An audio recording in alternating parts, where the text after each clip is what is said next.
tinanong ako sa'yo. Ano yun, be?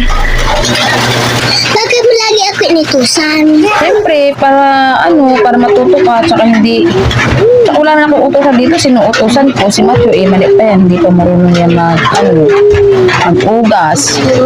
Sinuutosan ko, ikaw lang naman. Bakit yung iba?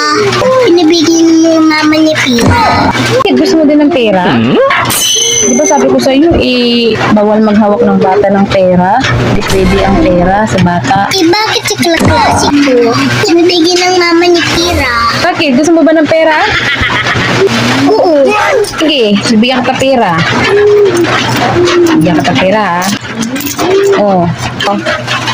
Ano po, mama? Pera yan? Di ba sabi mo gusto mo ng pera? Ayaw ko, mama. Gusto mo ng pera? Pagka nabi, ako sa mga naman ko eh.